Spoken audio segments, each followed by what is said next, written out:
Good morning student. आज हम लोग जो है व्याकरण, हिंदी व्याकरण के भाग 3 में पढ़ेंगे। पिछले वीडियो में हम लोगों ने पढ़ा अलंकार। तो अलंकार के भेद में हमने जो है शब्दालंकार,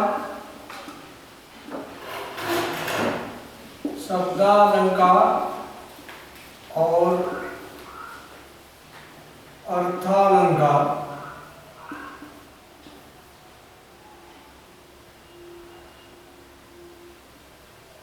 अर्थालंकार के बारे में बताया। अब जो है इसमें शब्दालंकार में जो है आप लोगों को जो है जो भी इसके जो है भाग थे उसमें जो भी शब्दालंकार के अंतर्गत आते थे उसमें जो है आपको पढ़ाया गया। अब जो है आज हम लोग जो है अर्थालंकार के बारे में पढ़ेंगे। जो आप वैसे तो बहुत से अलंकार हैं लेकिन आप शॉर्ट पार्ट में जो है आप लोगों को जो है उतना ही बताया जा रहा है जितना आपके सिलेबस के अंतर्गत है। तो शब्दालंकार आपका खत्म हो गया है। अब हम लोग जो है अर्थालंकार के बारे में पढ़ेंगे। अब देखिए थोड़ा सा पहले ये जान लें कि अर्थालंकार किसको कहते हैं। अर्थालंकार जब जो है अर्थ के माध्यम से, यानी जब जो है अर्थ के माध्यम से काव्य के सौंदर्य में वृद्धि हो, यानी काव्य का में चमत्कार हो जाए तो वहाँ पर जो है अर्थालंकार होता है। यानी अर्थ के माध्यम से यहाँ पर जो शब्द जो होंगे उन शब्दों का नहीं बल्कि उन शब्दों से उत्पन्न अर्थ में चमत्कार हो। अर्थालंकार का मतलब होता है अर्थ में चमत्कार। अर्थ जो अर्थ निकलता है उस अर्थ में चमत्कार होने के कारण जो है काव्य की शोभा बढ़ती है, वहां पर जो है आपका अर्थालंकार होता है। यहाँ पर हमने बताया आपको कि अर्थालंकार में होता है कि उसके शब्द से नहीं बल्कि उसके अर्थ से चमत्कार होता है। इसलिए उसके अगर पर्यायवाची शब्द भी उसमें रख दिए जाए तो भी जो है उसका चमत्कार खत्म होने वाला नहीं है। अब देखिए अर्थालंकार में भी आप देखेंगे तो अर्थालंकार के भी भेद हैं और इन भेदों में एक एक भेद को हम लोग पढ़ेंगे। चलिए पहले देख लेते हैं अर्थालंकार कितने प्रकार के होते हैं।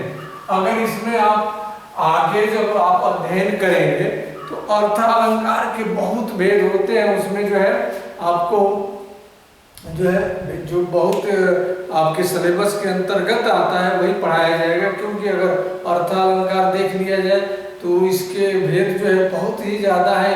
लगभग 150 के करीब जो है इसके भेद है, लेकिन 150 हम लोग पढ़ नहीं सकते। तो जो आपके सिलेबस के अंतर्गत है वही आपको जो है बताया जाएगा। तो इसमें जो है अर्थालंकार में जो इम्पोर्टेंट है उनको जो है केवल पढ़ाया जा रहा है। अर्थालंकार में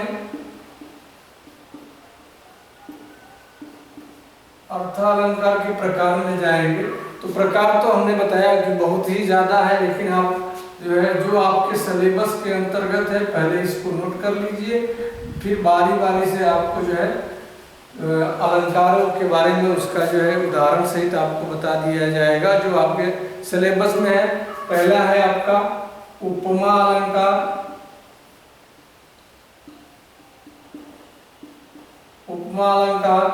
दूसरा आपका है रूपक अलंकार।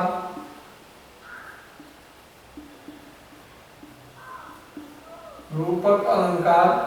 रूपक अलंकार के बाद आपका आता है जो है उत्प्रेक्षा। उत्प्रेक्षा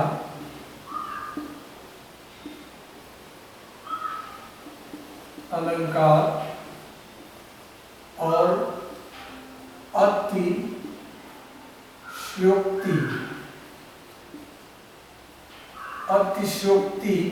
अलंकार। अतिशयोक्ति अलंकार देखिए आपके सिलेबस के अंतर्गत जो है यही आपका दिया गया है। उपमा अलंकार, रूपक अलंकार, उत्प्रेक्षा अलंकार और जो है अतिशयोक्ति अलंकार, और भी बहुत से अलंकार होते हैं। और जैसे भ्रांतिमान अलंकार है लेकिन आपके सिलेबस में नहीं है, जितना है उसमें से आपको ये पढ़ाया जाए। अब देखिए अर्थालंकार के जो उसमें हम लोग 4-5 प्रकार पढ़े, इसमें जो बहुत महत्वपूर्ण अलंकार है उसके 4-5 भेद हम लोग पढ़ ले रहे हैं, जिसमें आप जो है सबसे पहले जो है हम पढ़ते हैं उपमा अलंकार किसको कहते हैं। उपमा अलंकार देखिए जो है किसी वस्तु के गुण धर्म का दूसरे प्रमुख वस्तु के गुण धर्म से जब तुलना की जाती है तो वहाँ पर जो है आपका उपमा अलंकार होता है, और इसमें जो है समानता दिखाई जाती है, यानी समानता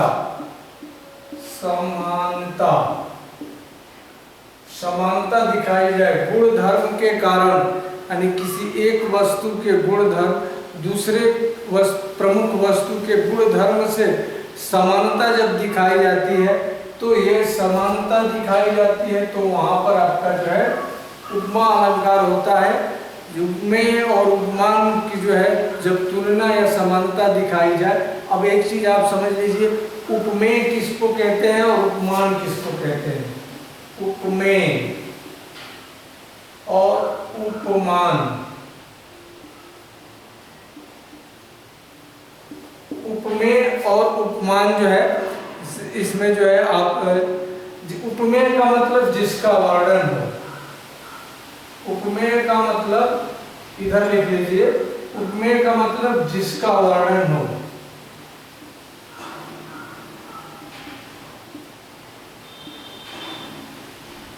उपमान का मतलब होता है जिसके साथ तुलना की जाए, जिसके साथ तुलना की जाए। अब देखिए जिसका वर्णन हो उपमेय, जिसके साथ उस उपमेय का जिसके साथ जो है तुलना की जाती है वो जो है वो आपका उपमान होता है। उपमेय में उपमान का जो है जब तुलना हो समानता दिखाई जाए तो वहाँ पर जो है उपमा अलंकार होता है, और इसको उदाहरण से हम जो है और अच्छे से समझ सकते हैं। चलिए आपको उदाहरण दिया जाता है, इसको नोट कर लीजिएगा उपमेय और उपमान को। अब देखिए इसमें उदाहरण आपको हम बता रहे हैं, आपने सुना भी होगा ये काव्य की पंक्तियां। देखिए पीपर पात सरस मन डोला, पीपर पात सरस मन डोला। अब देखिए यहाँ पर एक पंक्ति है, पीपर पात सरस मन डोला। अब इसमें पीपल के पत्ते के समान, जैसे पीपल का पत्ता जो है डोलता है, थोड़ा सा भी हवा बहे और डोलने लगता है, हिलने लगता है, उसी के समान, सरस माने के समान, सरस मतलब के समान, मन डोला माने मन डोलता है या मन जो है आपका डोल जाता है। तो इससे जो है क्या हुआ कि पीपल के पत्ते के समान उसकी तुलना किससे की गई है, मन से। मन से जो है यानी पीपल का पत्ता जिस तरह से डोलता है उसी तरह जो है पीपल के पत्ते की तुलना मन से की गई है, इसलिए जो है यहाँ पर उपमा अलंकार होगा। और एक दूसरा उदाहरण देते हैं कि सागर सा गंभीर हृदय हो, ये पंक्ति भी आप सुने होंगे, सागर सा गंभीर, सागर सा गंभीर हृदय हो,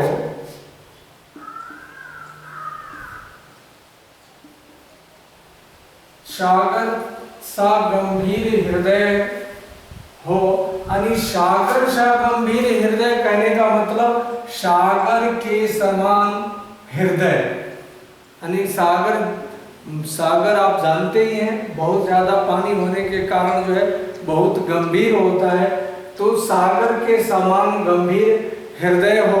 और इसी पंक्ति में गिरि सा ऊंचा हो जिसका मन, गिरि सा गिरी सा ऊंचा मन हो जिसका। अब देखिए इसी में जो है हम आप जो दो आपका उदाहरण जो है हो गया, जिसमें गिरी माने होता है पर्वत, पर्वत सा माने के समान, मन हो जिसका, यानी पर्वत जैसा ऊंचा जिसका मन हो। तो यहाँ पर आपको 3 उदाहरण प्रस्तुत हो गए, जिसमें पीपल के पात की तुलना मन से की गई है, यानी पीपल के पत्ता जिस तरह डोलता है उसी तरह मन डोल जाता है।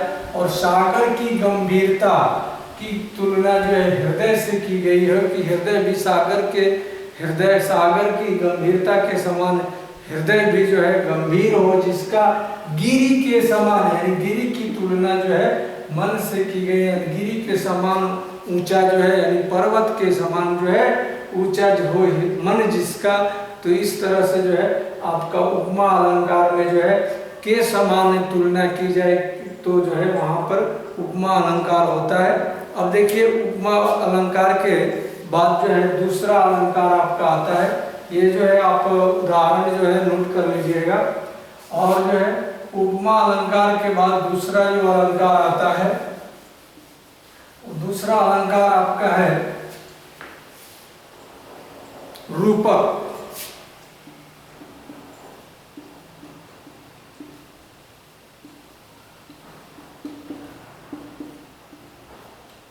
रूपक अलंकार। अब जो है अब इसमें क्या है कि रूपक अलंकार में कि एक वस्तु की तुलना जो है दूसरे वस्तु से, तुलना नहीं बल्कि जो है के समान ही बता दिया जाए, उसमें भेद रहित, यानी उपमेय में उपमान का भेद रहित आरोप हो, वहां जो है हमारा रूपक अलंकार होता है। आप परिभाषा नोट भी कर सकते हैं इसको जो है, जैसे उपमेय रूपक में क्या होता है, पहले उपमा में तुलना की गई, दूसरे में जो है तुलना न करके जो है उपमेय में उपमान का भेद रहित आरोप किया जाने, के समान ही बता दिया जाए, वैसा ही के हो जैसा उपमेय हो वैसा ही उपमान हो, यानी उपमेय उपमान में भेद न किया जाए, तो वहाँ हमारा रूपक अलंकार होता है।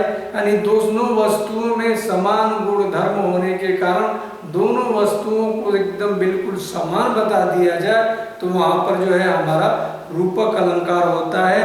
जैसे इसमें जो है तुलना न करके के समान,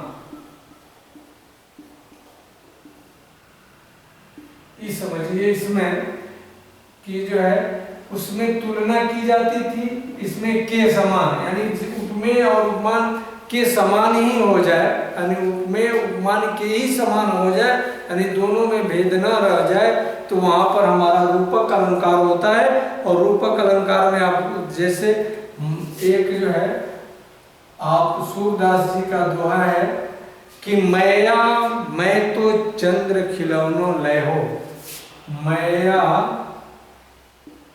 मैं तो चंद्र खिलौनो लय हो।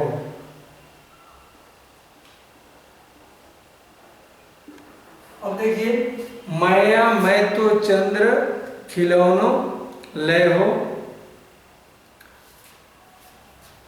अब इसमें देखिए मैया मैं तो चंद्र खिलौनो लय हो। अब जो चंद्र है, चंद्र मतलब चंद्रमा, चंद्र मतलब चंद्रमा, लेकिन यहाँ पर क्या है कि ये जो है कहते हैं कि मैया मैं तो चंद्र खिलौनो लय हो, यानी चंद्रमा जो खिलौना है, यानी चंद्रमा को यहाँ पर खिलौना बता दिया गया है, यानी जो है चंद्रमा और खिलौनों में जो है कोई भेद ना करके चंद्रमा को ही खिलौना बता दिया गया है। यानी कहते हैं कि मैया मुझे जो है चंद्रमा खिलौना है, यानी चंद्रमा जो खिलौना है वो मुझे चाहिए, यानी चंद्रमा को जो है क्या बता दिया गया, खिलौना, यानी चंद्रमा वह बच्चा यानी श्री कृष्ण जी जो है चंद्रमा को खेलने के लिए मांगते हैं, यानी चंद्रमा को जो है खिलौना इसमें बता दिया गया है। यानी जो है उपमेय में उपमान का भेद रहित आरोप यहाँ आपको मिलेगा। यानी चंद्रमा खिलौने के समान नहीं है बल्कि खिलौना है ही। देखिए चंद्र खिलौना मतलब खिलौना ही हमें, यानी चंद्रमा खिलौना ही हमें चाहिए। यहाँ मैं तो चंद्र खिलौना ले हो। दूसरा भी चरण कमल, ये आपका तुलसीदास जी की पंक्ति है। चरण कमल बंदो हरिराई। देखिए इसमें जो है चरण कमल बंदो हरिराई। अब इसमें जो है चरण कमल, अब देखिए इसमें चरण कमल जो शब्द आया है इसमें जो है चरण को कमल के समान नहीं बताया गया है बल्कि चरण कमल ही है। यानी चरण कमल यानी जो चरण है वो कमल के समान नहीं है बल्कि कमल ही आपका चरण ही कमल है। चरण को ही कमल मान लिया गया है। यानी जो है इसमें चरण और कमल में जो है कोई विभेद नहीं किया गया है। तो यहाँ आपका जो है रूपक अलंकार आपका हो जाएगा। अब आइए दो उदाहरण है जो आप इनको नोट कर सकते हैं। और अब अगला जो आपका अर्थालंकार के प्रकार में है उत्प्रेक्षा।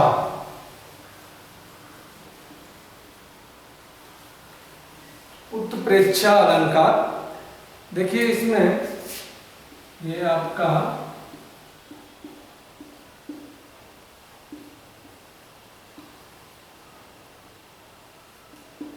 उत्प्रेक्षा अलंकार। अब इसमें जो है आप देखिए दो में तो आपने पढ़ा, पहले में एक वस्तु की दूसरे वस्तु से तुलना की गई, समानता दिखाई गई उपमा अलंकार में। रूपक में क्या हुआ, तुलना न करके उसके समान बता दिया गया, रूपक हो गया। और तीसरे में क्या होता है कि जो आपका उपमेय में उपमान की संभावना,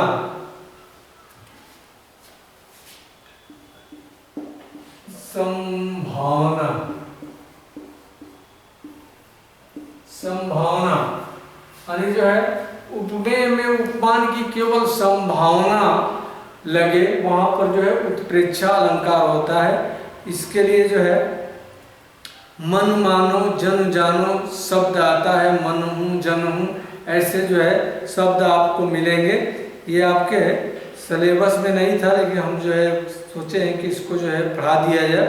आपका जो है उत्प्रेक्षा में क्या है कि जो है मन मानो जन जानो, यानी केवल जो है संभावना व्यक्त की जाए, वहां पर जो है उत्प्रेक्षा अलंकार होता है। एक उदाहरण, मानो हवा के झोंकों से, देखिए मानो हवा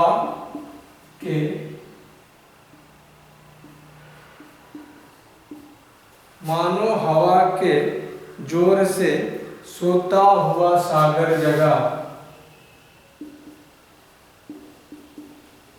सोता हुआ सागर जगा। अब देखिए इसमें मानो हवा के जोर से सोता हुआ सागर जगा। अब देखिए माना मतलब संभावना व्यक्त की जा रही है कि हवा के जोर से, यानी हवा के झोंकों से ऐसा लगा, मानो ऐसा लगा कि हवा के जोर से यानी हवा के झोंकों से सोता हुआ सागर जो है जाग उठा है। तो ये हवा के लहर से, हवा से उसमें लहर उत्पन्न हो गई है, यानी सोता हुआ सागर जो है उसमें जाग गया है। तो इसमें माना जो शब्द आया, ये माना शब्द आपका जो है आपका अर्थालंकार के में उत्प्रेक्षा अलंकार मान लिया जाता है। इसमें जो है माना, मनहु, जनहु शब्द जो है प्रयोग होते हैं, जिससे आप इसको जान सकते हैं। अब उत्प्रेक्षा अलंकार के बाद जो है आपका जो अगला अलंकार है अतिशयोक्ति अलंकार।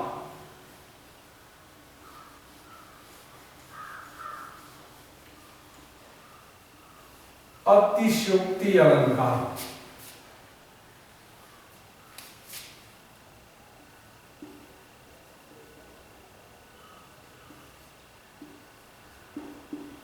अतिशयोक्ति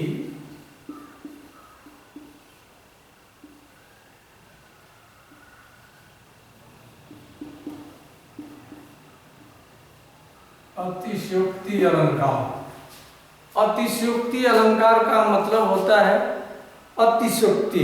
अतिशयोक्ति का मतलब है किसी चीज को जो है बहुत बढ़ा चढ़ा कर कहना। आप सुनते होंगे कि बार बार जो है कोई छोटी बात हो उसको पूरा बड़ा करके हम वर्णन कर देते हैं, या जो है कवि लोग जो है उसमें किसी जो है छोटी सी, जैसे एक मुहावरा भी है, जैसे तिल का ताड़ बनाना, यानी छोटी सी चीज को जो है बहुत बड़ा चढ़ाकर जो है प्रयोग कर देना, वहाँ पर अतिशयोक्ति अलंकार होता है। यानी चीज छोटी हो लेकिन उसका वर्णन जो है बहुत विस्तार से कर दिया जाए या बड़ा करके वर्णन कर दिया जाए तो वहाँ पर अतिशयोक्ति अलंकार होता है। जैसे आपका उदाहरण भी इसमें अतिशयोक्ति माने किसी भी चाहे चीज को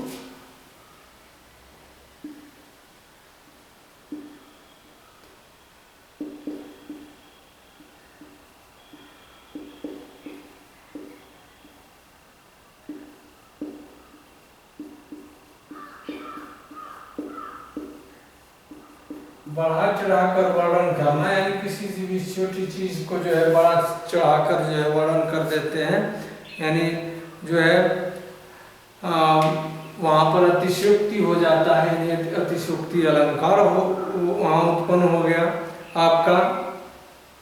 अब देखिए एक उदाहरण भी,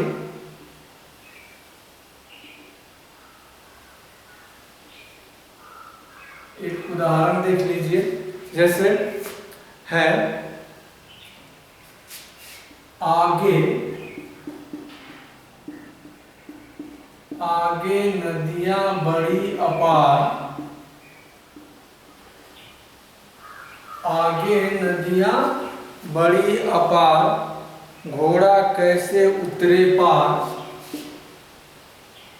घोड़ा कैसे उतरे पार। देखिए आगे नदियां बड़ी अपार, घोड़ा कैसे उतरे पार, राणा ने देखा,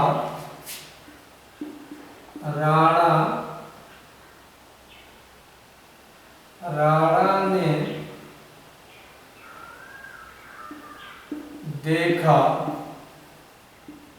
इस पार, तब तक घोड़ा उस पार और उस पार। देखिए अब इसमें अतिशयोक्ति अलंकार कैसे है कि आगे नदियां बड़ी अपार, घोड़ा कैसे उतरे पार, राणा ने देखा इस पार, तब तक घोड़ा उस पार। अब देखिए इसमें ये राणा प्रताप का आपने नाम सुना होगा, उसके घोड़े का नाम आप जो है कमेंट करके बताइएगा, या जो है कुछ जो दिया जाएगा होमवर्क उसमें जो है आप बताएंगे। तो उस जो राणा प्रताप का जो घोड़ा था, अब देखिए उसी का यहाँ पर उदाहरण है आपको। आगे नदियां बड़ी अपार, यानी नदियां बहुत विस्तार से, नदी बहुत बड़ी है, विस्तार से बड़ी है, बहुत दूर तक फैली हुई है, चौड़ी है। घोड़ा कैसे उतरे पार, घोड़ा किस तरह से उस पार जा सकता है। और राणा ने देखा इस पार, और राणा जब पीछे मुड़कर देखता है तब तक घोड़ा उस पार। यानी यहाँ पर उसकी तीव्रता का बहुत बढ़ा चढ़ाकर वर्णन कर दिया जाता है। यानी घोड़ा इतना तेजी से दौड़ा कि जब तक पीछे मुड़कर देखता है और पीछे मुड़कर और पुनः आगे देखता है तब तक घोड़ा नदी को पार करके उस पार पहुंच जाता है। तो ये आपका क्या है, अतिशयोक्ति अलंकार है। कि जैसे लोग कहा, एक आध मुहावरा भी है अतिशयोक्ति का जैसे लोग जो है आप डायलॉग सुनते होंगे, कहते हैं कि मैं खून की नदियां बहा दूंगा, तो ये अतिशोक्ति है, खूनों की नदियां नहीं। वह जो है इतना रोई कि मतलब समुद्र के समान जो है उसकी आंखें हो गई थी रोते रोते। तो इस तरह का वर्णन करना जो है एक तरह से जो है अतिशोक्ति अलंकार में आएगा, अतिशोक्ति। और इसी में जो है अतिशोक्ति अलंकार में एक और है, हनुमान के पूंछ में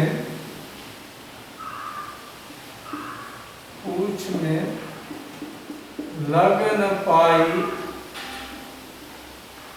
आग। हनुमान के पूंछ में लग न पाई आग, लंका सगरी जल गई गए निशाचर भाग। लंका सगरी जल गई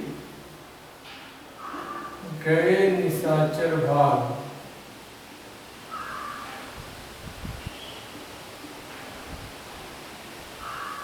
गए निशाचर भाग। अब देखिए यहाँ पर जो है अतिशोक्ति अलंकार ही है। हनुमान की पूंछ में लग न पाई आग, अरे जब और लंका सगरी जल गई गए निशाचर भाग। अतिशोक्ति अलंकार इसमें हनुमान जी के पूंछ में जो है आग भी अभी नहीं लग पाई और तब तक लंका पूरी जल गई और निशाचर लोग जो है जितने जो है निशाचर थे वो जो है भाग खड़े हो गए।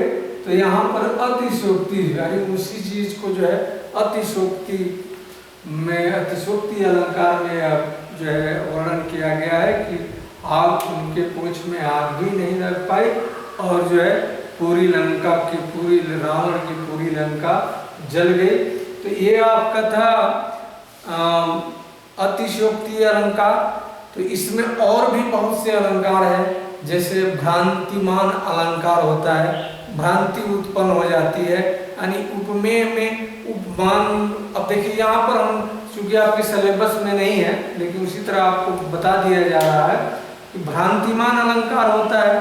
भ्रांतिमान अलंकार में होता है कि उपमेय में उपमान का भेद नहीं हो पाता है कि कौन उपमेय है कौन उपमान है, और जब जो लेखक हो या देखने वाला व्यक्ति हो उसको भ्रांति उत्पन्न हो जाती है तो वहाँ जो है भ्रांतिमान अलंकार होता है। जैसे कभी कभी हम रस्सी को देखकर जो है सांप, हम रस्सी को देखते हैं और हमको लगता है कि सांप है, तो वहाँ जो है भ्रांति उत्पन्न हो जाती है यानी उपमेय और उपमान का जो है भ्रमवश हम उसको समझ लेते हैं, तो वहाँ पर जो है भ्रांतिमान अलंकार होता है। और भी बहुत से जो है अलंकार है, लेकिन आपका जो है यही जो है शब्द अलंकार, अर्थ अलंकार पढ़ लिए जो आपके सिलेबस में है। अब आगे देखेंगे तो एक उभय अलंकार भी होता है, आपको जानकारी के लिए बता दिया जाए। उभय अलंकार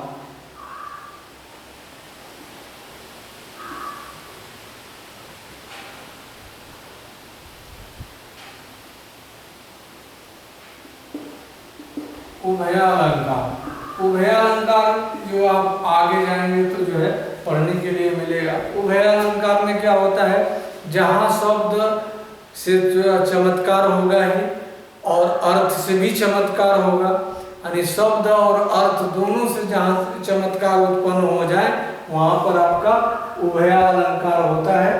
तो ये जो है आपके सिलेबस में नहीं है, तो ये जान लीजिए। जो है अलंकार कितने प्रकार का, आपने दो प्रकार पढ़ा। एक प्रकार हमने यह भी बता दिया कि एक उभय अलंकार भी होता है, लेकिन अगली जब बहुत आगे आप पढ़ने के लिए जाएंगे तब ये सब चीज़ें मिलेंगी। तो आपका शब्द अलंकार, अर्थ अलंकार और उभय अलंकार। उभय अलंकार में क्या है, शब्द और अर्थ दोनों के माध्यम से जब चमत्कार उत्पन्न होता है तब आपका उभय अलंकार होता है। और इस तरह से आपका जो है अलंकार जो भी थे उसके भेद महत्वपूर्ण वो आपका खत्म हो गया।